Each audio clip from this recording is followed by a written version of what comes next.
Sheila here with Sirius Dallas Moon, Mercury hour Venus, Mercury hour Soleil, and Mercury is in the ninth house approaching Uranus, conjoining Sedna, and it actually applies to trine Pluto. So I want to talk about the Pluto-Venus hard aspects and the the type of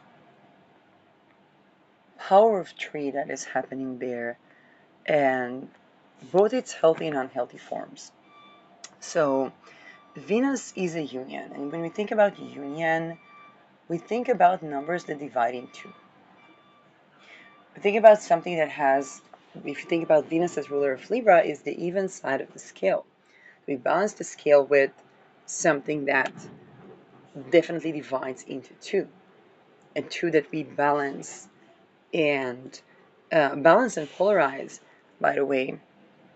But also, when we think about Pluto, we're talking about the taboo stuff.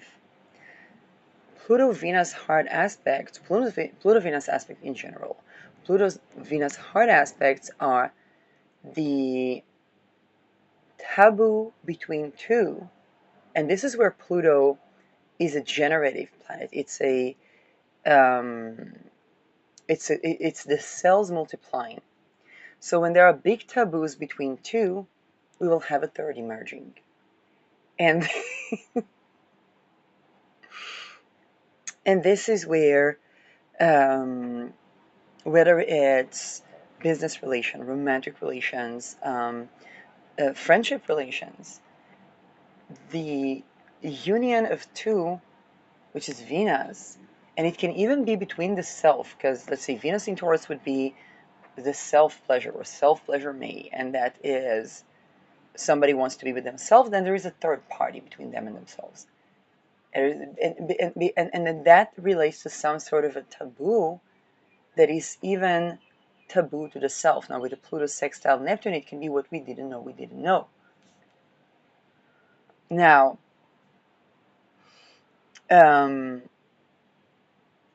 right now, Venus is in a good point to talk about the Epstein dossiers from that perspective, because Pluto-Venus aspects, easy or difficult, or Pluto in Venus sign, like the Pluto Libra that we had, definitely remind us that we can't expect to have happy, harmonious relations without discussing the taboos and changing that in society, changing the politics, changing the power relations, shifting the concept of power to work with union in a way that allows for harmonious relations. So what we run into, and with Uranus in Taurus that we had, there were a lot of social engineering campaigns and a shit ton of chaos, a shit ton of actual, crime and terror, but also the natural point of Uranus, which is liberating us from the stagnant energies. And so we were in various ways forced to address taboos in society. Now, Pluto is squaring Taurus. Pluto was trining Taurus when Uranus began its road through Taurus, and then they both trined at kind of like the end of Capricorn and the end of Taurus. We no longer have that luxury. And not only that we no longer have that luxury, Chiron is going to go into Taurus, and whatever was not dredged up from within. I'll give an example. When I was talking about, let's say, the astral aspect of eroticism with all its good and bad and literally evil stuff. And the many people that had no idea what was that thing. When it trined Pluto, it was like, okay, then people call it astral sexuality, or, oh my God, there's actually a person? Like, it felt weird, but it's actually a person, or spiritual warfare, just basically rape in that realm. And And then suddenly we had the naming, we had the ability to talk about these things, learning about astrology and magic, and then whoop, the Epstein dossiers. Uranus has left Taurus, and Pluto ingressed meanwhile into Aquarius, while first Mars and then Chiron are going to square. Because the things that came up during the trine between Pluto and Venus sign are, how should I say that? If that was an evolution to, wait a second, no, wait a second. If that thing was astral, that means that some person, are they even single? Like, what is it? What do I want from that? What is it even? I don't date people, like, or is something more terrible? Like, what is the spiritual warfare? Oh my God, that rape thing, is that what they call spiritual warfare? Why don't they just call it like soul rape or something? It would expose the methods. It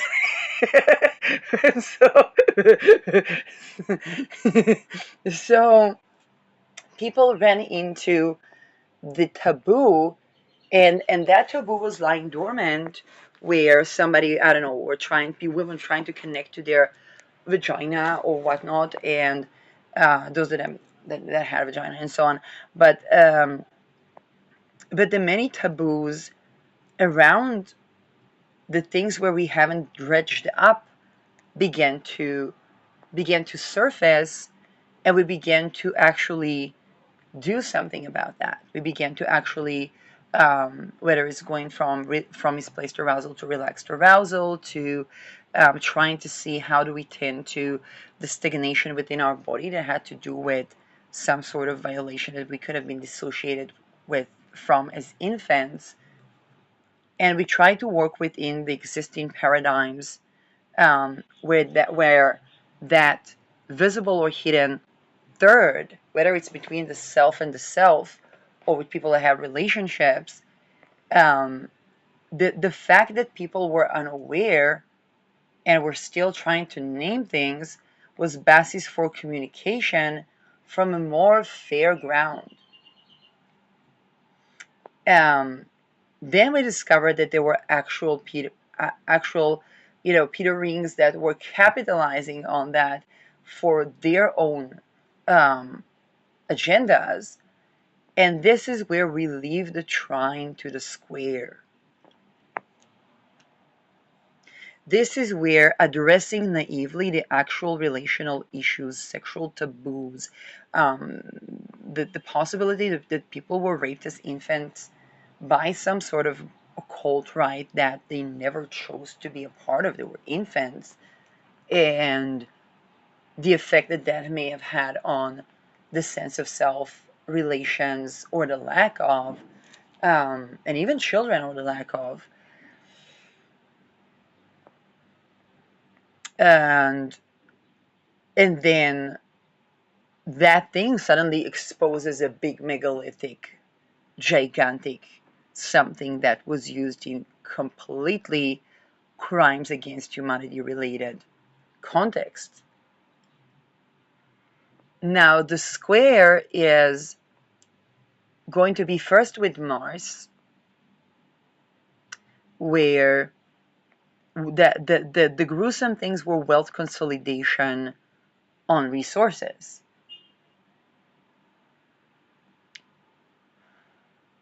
And they were trying to take the life energy of the infant to later try to torture that infant and get that infant to believe that they treated their soul when they were basically raped and dissociated, to in order to gain something that is actually innate to their life energy, which is the wealth and life energy associated with um, making the wealth, the house, the ability to make an income, viable income, that is a natural thing of the root chakra not being violated.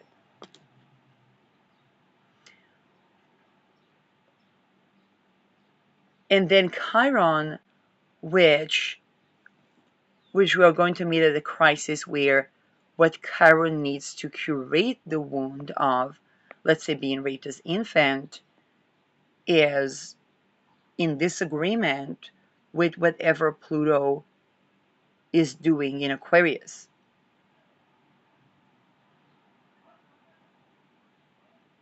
For example, curating from that necessitates taking anything that is work and suspending that to literally not reinvent the wheel but reconnect with the natural essence of self.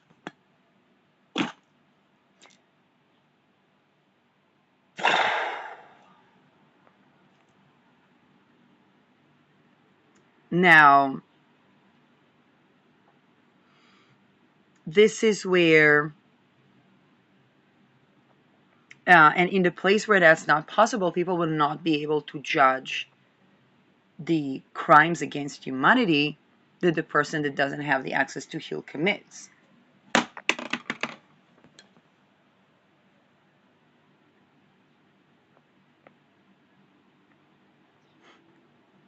Okay, I remind us the women that assisted Los Alamos because they were treated basically with the most respect there.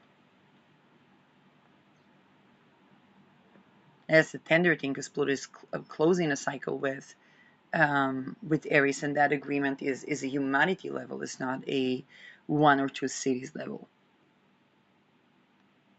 Um,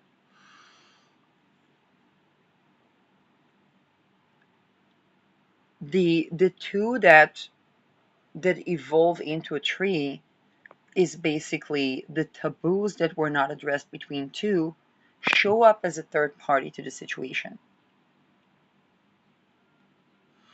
Addressing those things requires us to understand all three perspectives, and we are coming from the trine where obviously the nature of sexual offenses makes juristic procedure inaccessible and the ability to, let's say, pay debt inaccessible, to the square where um, people have to rethink the most fundamental taboos that they didn't even think about. For example, if it's, let's say, a romantic relationship is the easiest example, where people have been totally monogamous to one another and then suddenly, I don't know, some ritual affected the egregore, and then there is a person that didn't even want or expect or wish to be a part of that triad, and that was kind of like one of them or both of them were kind of like a third party between them and themselves. And this can be related to already deep taboo intelligence or deep state relations where people try to activate or to manage one another, and then we have kind of like a third party that does not want to manage anyone or be managed by.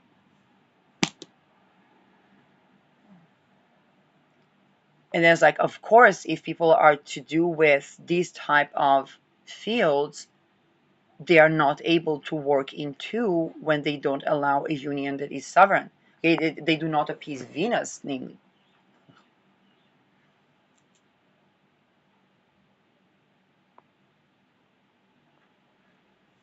Now, if they were traffickers, then of course it exposed basically their method.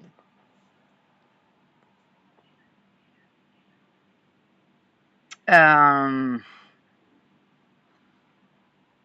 and then when they targeted a person, let's say, was raped in infanthood, then of course that's not an equal footing,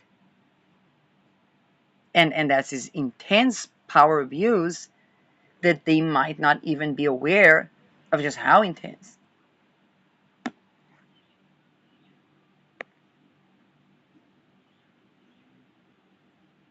Now, bring business into the question, and we're already in a completely, you know, taboo terrain.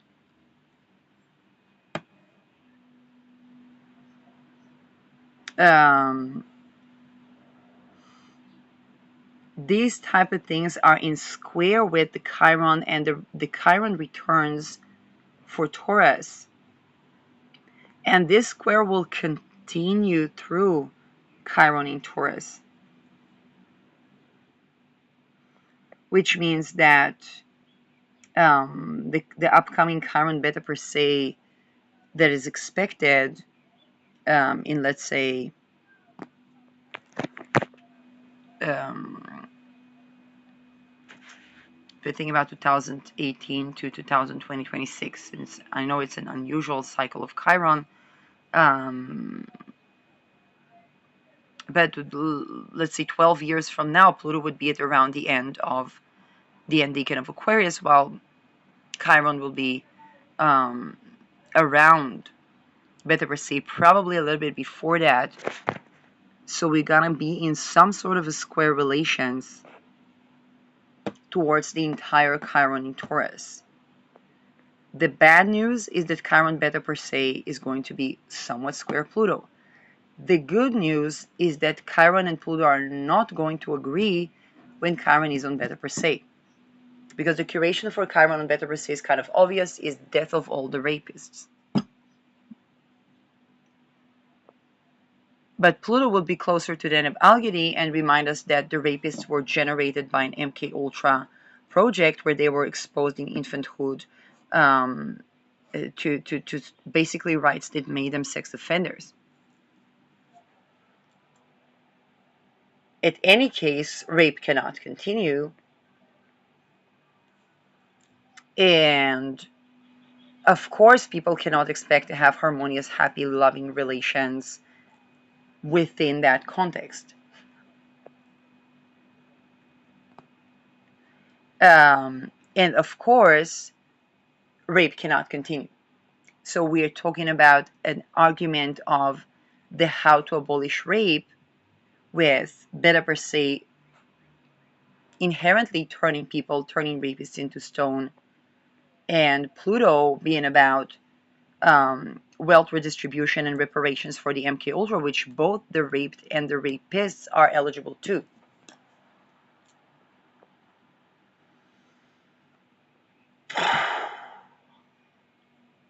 Of course, there's always the option of exterminating entire humanity without margins, because that will also be the Pluto sextile Aries, and, and that is. And that can be an interesting closing to the cycle of Pluto and Aries in terms of nuclear bombs dropping.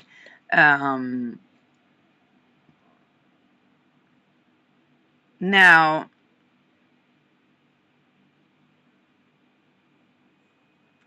this atmosphere,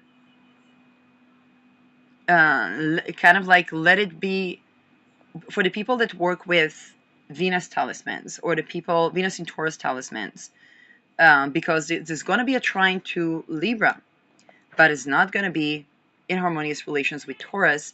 And again, Libra is kind of like, well, Beta Persei issues, the juristic procedure is not even accessible, so it's just going to be dead bodies upon dead bodies. Now, the more we can address the MK Ultra issue and prevent rape with this Pluto running through Aquarius, the less troubles we're gonna run into. And I think Chiron will conjoin Saturn in those square relations, which means structural interest, ahierarchic structural depth and interest issues. And this is where, kind of like, this is where the assassination of those who haven't curated from the MK Ultra as being offenders is actually imperative to sustaining the feminine.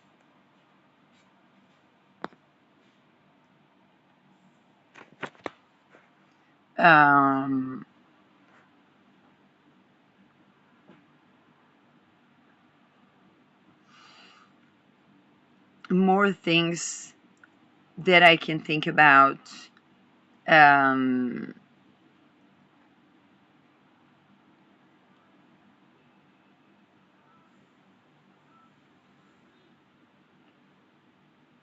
is, first of all, yeah, the Libra placements are gonna have the trine to Pluto.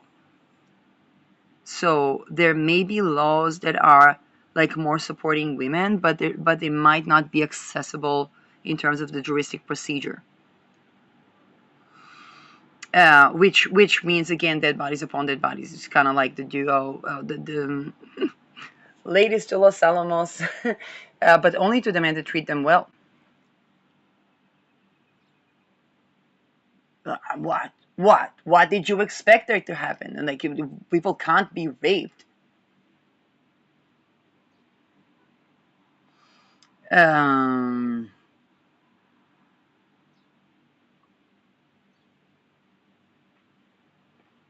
More things to do. Yeah, I talked previously about women not longer being able to.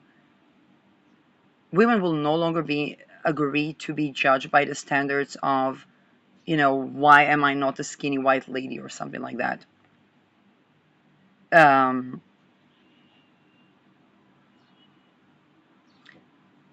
Now, because of the Epstein dossiers, and by the way, I think about the really, how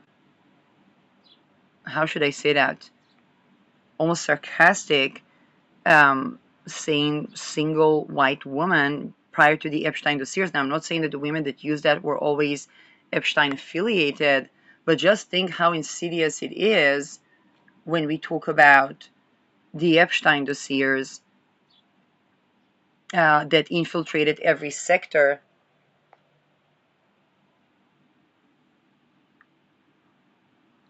Um,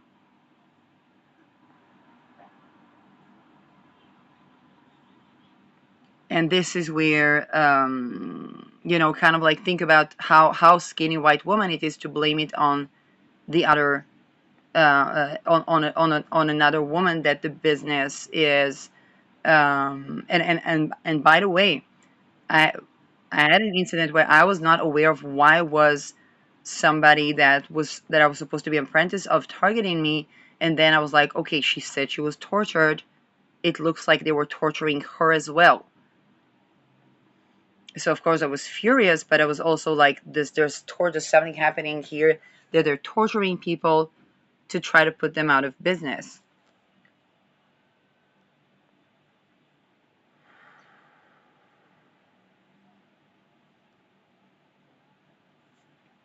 Now, um, and then of course that the business cannot be affiliated with the Epstein dossiers. Like if it wealth consolidates with, there would have to be reparations for the people affected.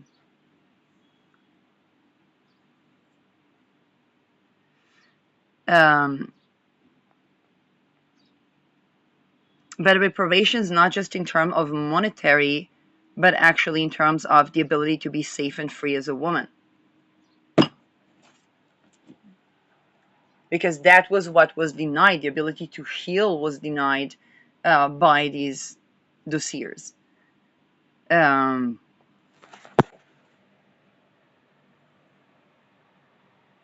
Now, by the way, also access to euthanasia. So it is, um, but definitely access to choice.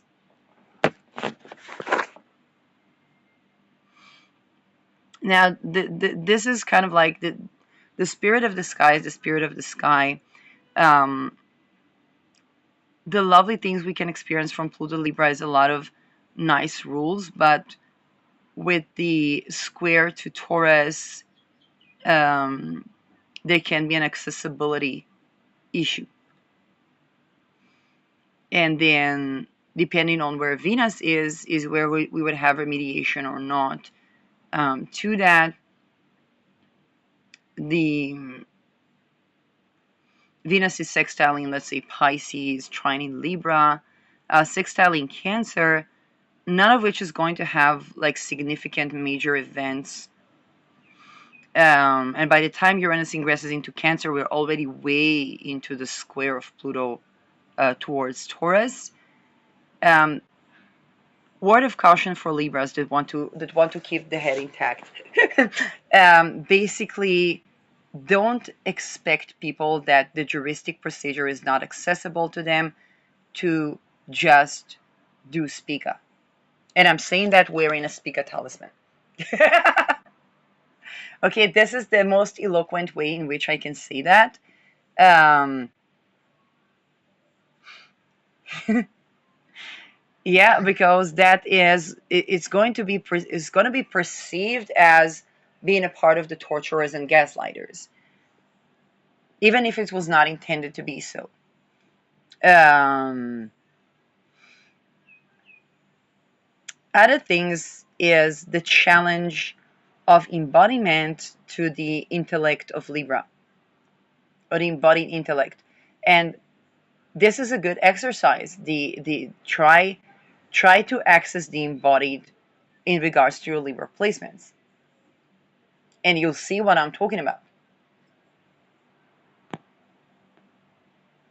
Now, when the Libra tries to access their Taurus placements, their embodied placements, in themselves, they see that it doesn't manage with the Libran balancing act when it comes to, let's say, jurisdiction or even wealth consolidation. Um, and this is where these Taurus issues are going to have to be granted in some way. And they're not going to be just with resource allocation or even with architecture, because within that architecture, the women would still need to, in praxis, kind of like, you know, be safe and free. Um,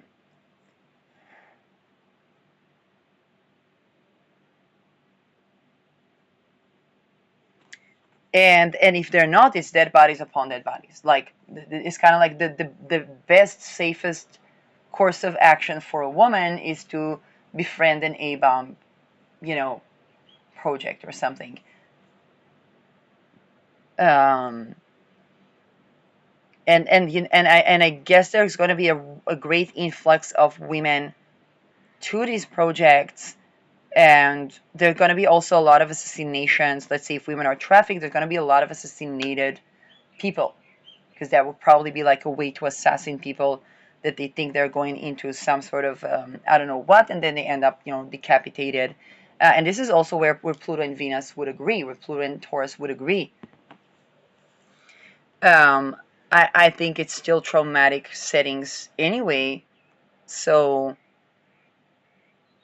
um, the best prevention technique is to prevent the occultistic rites that generate offenders, and have access to healing from MK Ultra projects that created sex offenders, um, and the reparations as access to healing as well as material, you know, connection to the land, understanding that no, these women, of course, they're not able to, you don't want them in the working sector.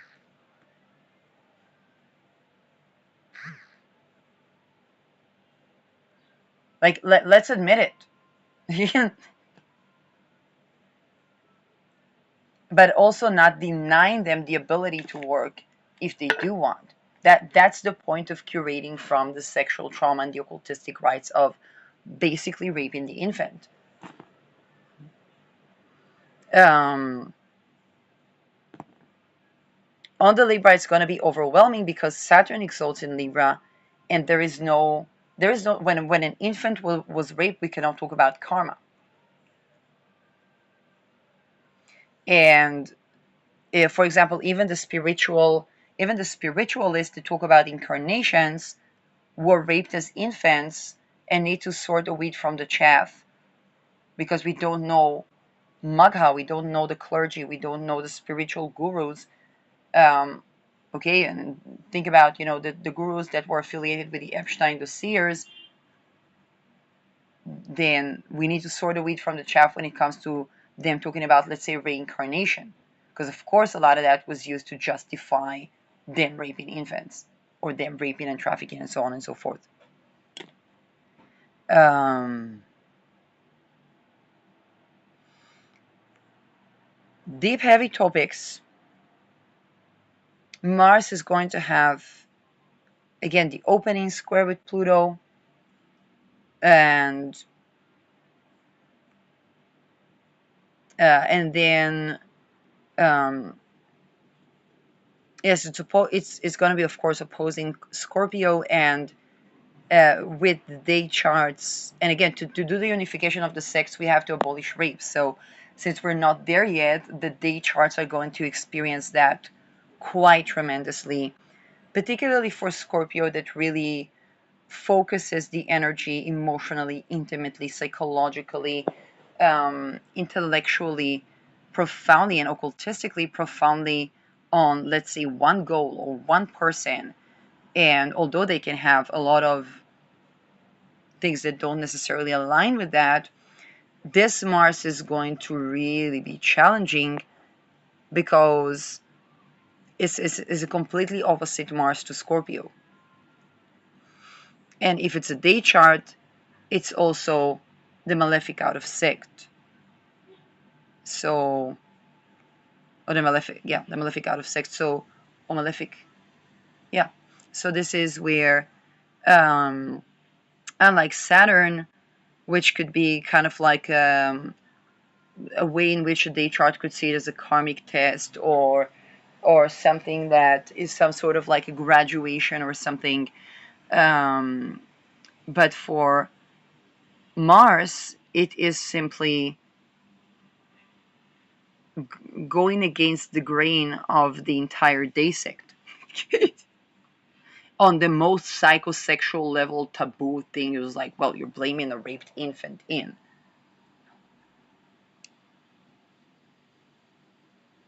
Now, um, without allowing recovery, which because the goal of raping that infant was to keep them unhealed. Um, for night charts, it's going to be still conflictual, but probably a bit more transformative. First of all, it's Venus ruled Mars, and although Mars is in detriment, us being able to see that Mars is in detriment could already be a point of remediation.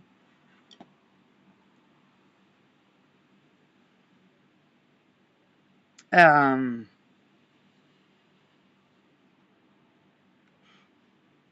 for example, just understanding that during Mars in Taurus, or the applying Mars to Pluto, our strategies might not be compatible with the union or the peace that we want to achieve. Just that awareness is already appeasing Pluto there, that wants and seeks that authenticity. Um, with Chiron, it's going to be a little bit more difficult. And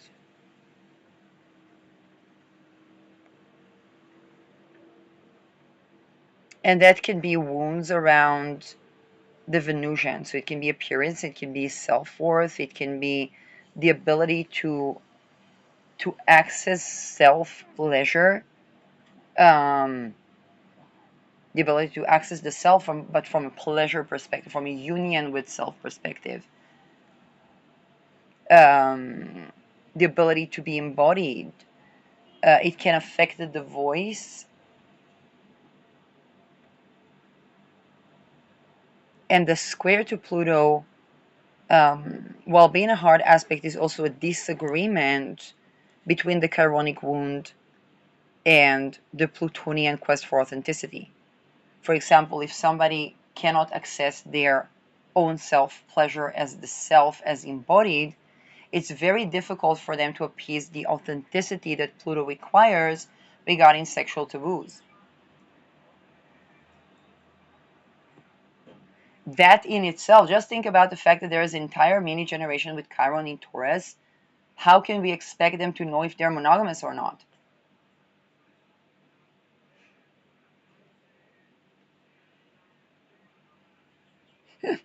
How can we expect them to know if they're committed or not? Also at the workplace.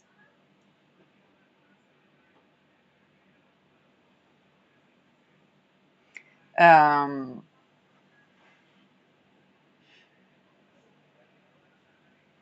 um, when it comes to artistic endeavors, there may be a need to curate that in order to access the artistic desire to create, or to create from pleasure.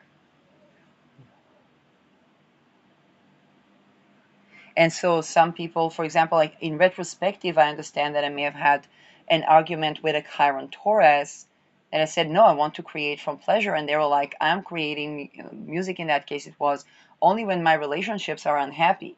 So they're like transmuting pain to music. But I was like, well, I want to create from pleasure. And that was a friction. While in retrospective, their year, they would probably have Chiron in Taurus. And the ability to create from pleasure, like both of us had things to heal with that, but the fact that it's a chiron wound can be definitely affecting the creative endeavors. um,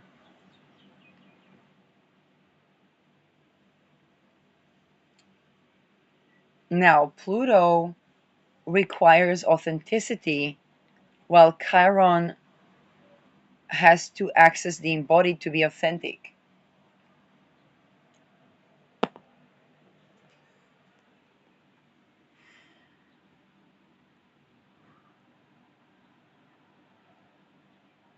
um, it was co-present with Sedna. And to the lucky few that had Chiron Sedna, then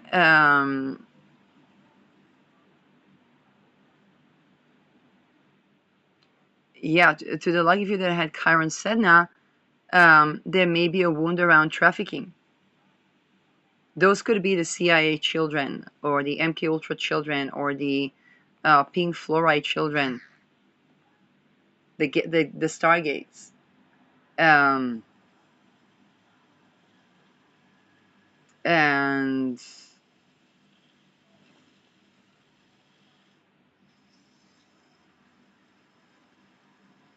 and the understanding of the Venusian, to be able to access the Venusian from an embodied perspective. They may have the attempts to access it through the emotional, which can actually heal certain wounds, um, to the overall Sedna Taurus. For example, Cancer is the non-erotic care or the relation. Pisces, it can be the aspect of choice, but this is where the access to choice with the wounded, either Jupiter or Venus, can be problematic, or Moon. But um, this is a Chiron that is going to the only way for this Chiron to reply to Pluto's authenticity quest is, I still need to access my state of being embodied to answer that question.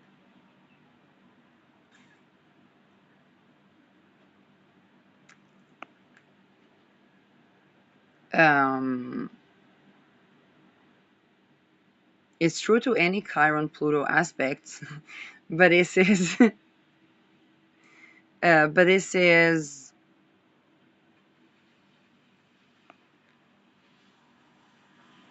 um, more things that I can think about. Leo is the opposite square, and Leo again. Leo is very good about being vulnerable. I mean, when it's well aspected, it's very good about the notion of open-hearted vulnerability, awareness to their own ego. Again, the more kind of like the more evolved Leos, but what they're not aware of is the time where something is not just an issue of the heart, but an issue of willing consent.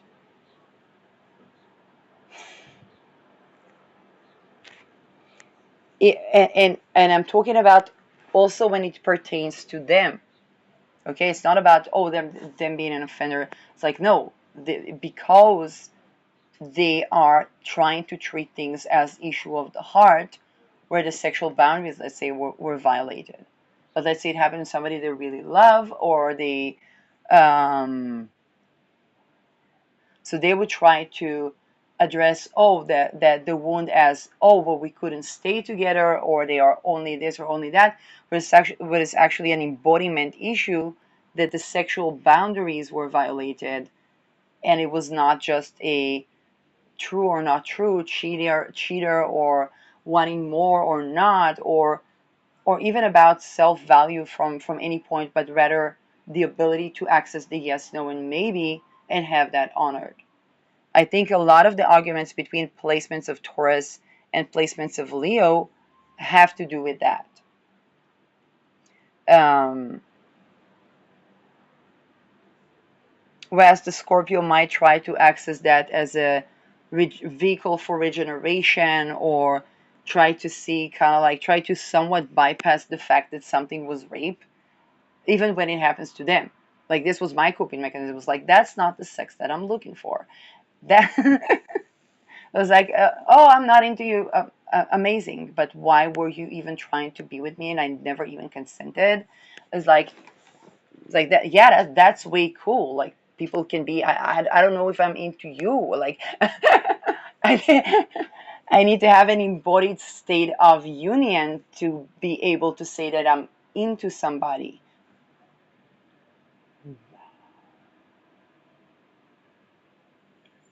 And then we also need to be compatible on many other levels. So, or even to be compatible on many other levels would create that embodied state of union. And then I kind of like need to understand it um, with myself, or that I think that I don't know, I think I managed to have something light in my life, and I'm like, oh no, that's not light at all. But be at the same time quite detached when it comes to um, it's kind of like that Taurus practicism of being, deep awareness that the embodied, loving, secure, safe is free, and only from there we can explore. And this is where, if it's not there, it's kind of like, okay, then elsewhere. Then it's kind of like, okay, then elsewhere. So this is where, or at least I understand, okay, I have a concept of what I want to manifest, and so on and so forth. So this is where it's not at all compatible with, let's say, the trafficking agendas, because it's so busy with trying to access the embodied that it can unravel. It can basically drop a Peter ring down, but from the perspective of like, wait a second, that was not the sexuality that I'm looking for. It was not a relationship I'm looking for. Somebody tried to traffic you. Like, why ever would they do that? Would they rape this infant or something? Oh, wait a second, I think I was. That is why we were drawing each other. That is what it worked on. I was like, yeah, that's an entire ritual, right? Of like the deep state infiltrated with intelligence. Like, oh, so good that the Epstein dossiers are out. I mean, people can talk about that.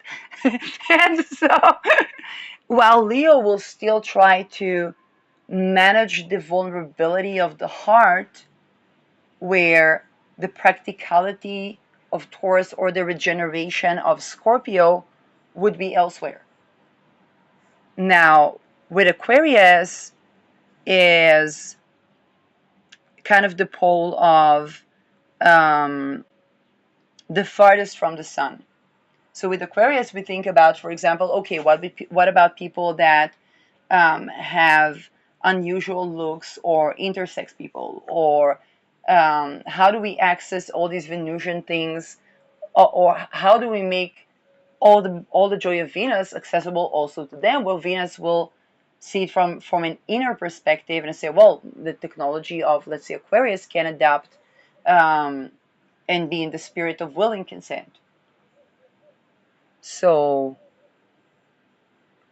a lot of the inadequacy feelings that this Pluto in Aquarius is tackling, Chiron in Taurus will be completely different. While Chiron Taurus can definitely be a wound around appearance, um, Aquarius might actually like that unusual appearance, and then the Chiron addresses a different wound, which is the embodied. It's kind of like, oh, they like my weirdness, but are we sexually compatible, for example?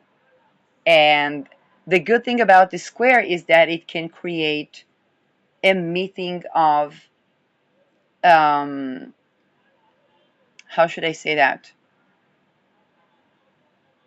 A meeting of, um, the complexes of people in a way that they see that, oh, we are just projecting our complexes on one another. Um, Alternatively, it can be that Aquarius tries to make, let's say, eroticism accessible for everyone, regardless of how they look, but they forget will and consent. For example, Aquarius will ask, oh, what about the sex life of disabled people? To which Taurus will say, yeah, disabled people are so susceptible to being raped because of their disability.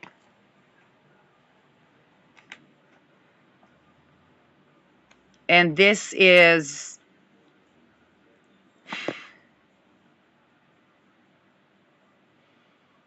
where Pluto have to really be cautious, because it thinks in wealth redistribution, but it doesn't think about the dead bodies upon dead bodies waiting for it. And it also thinks in terms of guillotine, but it doesn't think about the dead bodies upon dead bodies that's waiting for it, even if it survived the guillotine phase. Okay, because Aquarius will try to experiment and say, oh, yeah, let's say if a person, or people would consider something sexual harassment if they are not attracted to someone, but if they are attracted to someone, it's like, no, trauma bond is not that. Like, you better be called off than have a person that is still needing to heal their raped infant and then grow out of you. And then it would be like, in retrospective, that was violating my sexual boundaries. And so,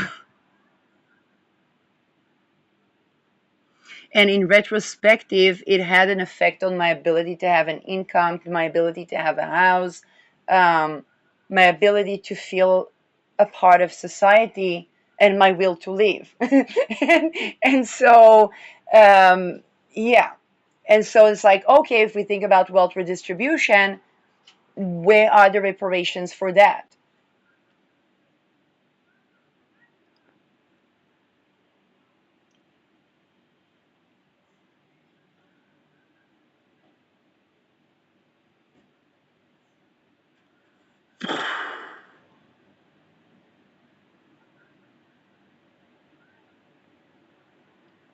Um, More Chiron Pluto. Both now, because we are talking about two blind spots. Pluto can see the blind spots of the Taurus, but is in friction relations when being able to show that to them without the crisis, and Taurus might not understand anything from that crisis.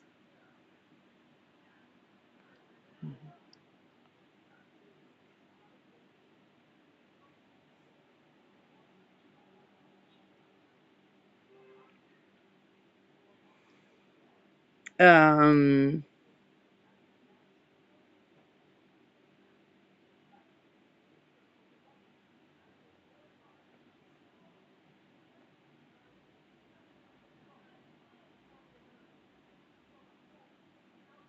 yeah.